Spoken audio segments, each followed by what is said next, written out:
총선은 이제 50여일밖에 남지 않았는데 아직도 선거구는 획정되지 않고 있습니다. 여야가 오늘 만나서 이 선거구 획정 문제 그리고 박근혜 대통령이 재차 촉구한 테러 방지법 처리 문제를 논의할 예정입니다. 첫 소식 국회에서 취재하고 있는 이만수 기자 연결하겠습니다. 이 기자 나오십시오. 네, 국회입니다. 네, 잠시 뒤에 만남이 있다면서요? 네, 그렇습니다. 오늘 오후 2시 반에 여야 원내대표와 정초익 의장 그리고 원내 수석 부대표 등이 만나서 다시 협상을 이어갑니다. 총선이 이제 불과 50여일 앞으로 다가온 가운데 선거구 획정 기준안과 북한인권법, 또 테러 방지법 등의 일괄 처리 여부를 논의하기 위해서입니다. 앞서 오늘 오전에는 김무성 대표와 김종인 대표, 정의화 국회의장이 3자 회동을 열고 잠시 뒤 열리는 여야 원내 협상에서 합의를 이루도록 노력하겠다고 밝히기도 했는데요. 양당 대표의 말을 먼저 들어보시죠. 꼭 반드시 합의를 해서 원만 합의를 이룰 수 있도록 각자 돌아가서 노력하자. 2시 반에 원내대표 간에 합의가 어떻게 이루어지는지 두고 보시면 아마 아시게 될 겁니다. 네, 오늘 협상의 최대 고비는 테러 방지법이 될 것으로 보이는데 전망은 여전히 엇갈립니다. 새누리당은 어제 저녁 협상을 통해 국정원이 정보 수집권을 갖되 통제 장치를 보완하는 쪽으로 테러 방지법 처리에 의견을 모았다고 밝혔지만 더민주는 별 진전이 없었다는 입장입니다.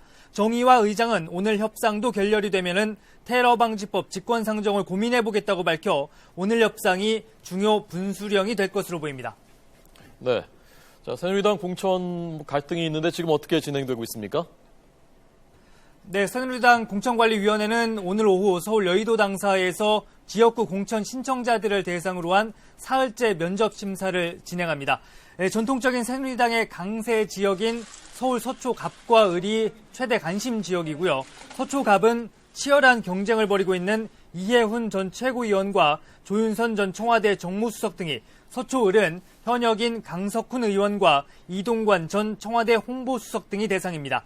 여기에 그리고 지금까지 공천관리위원회 부위원장으로 면접위원으로 활동해왔던 파주 을의 황진아 사무총장도 예외 없이 면접을 보게 됩니다. 김무성 대표 역시 오늘 최고위원 회의 뒤 기자들과 만나서 현역 면접 심사에 응하겠다고 밝혔는데요. 다만 이한구 공천관리위원장을 겨냥해 정치개혁을 위해 국민공천을 확정했는데 지금 공천위는 별로 그렇지 않다면서 우회 비판하기도 했습니다. 네. 자, 야당들 상황도 전해 주시죠. 네, 더불어민주당은 현역 의원 평가를 통해서 하위 20%에 해당하는 의원들을 공천에서 완전히 배제하는 컷오프를 실시하기로 했는데요. 더민주 공천위는 내일 컷오프 대상자들에게 개별 통보하면서 본격적인 현역 물갈이에 나선다는 방침입니다. 공천위는 내일 개별 통보 뒤에는 오는 25일 전체 명단을 공개할 방침인데 전체 인원은 최대 10여 명에 이를 것이란 관측이 나오고 있습니다. 김종인 비대위 대표는 공천과 관련해 과거 최고위원들이 4사람이라고 해서 봐주기도 했던 것은 공천위 심사 과정에서는 절대 있을 수도 없고 있지도 않을 것이라고 강조했습니다. 현역 의원들이 대거 공천 탈락 명단에 포함됐을 경우 추가 탈당으로 이어지는 것 아니냐는 조심스러운 전망도 나오고 있습니다. 국민의당 역시 내일 선거대책위원회를 출범하고 본격적인 총선 체제에 들어갈 계획입니다. 지금까지 국회에서 YTN 이만수입니다.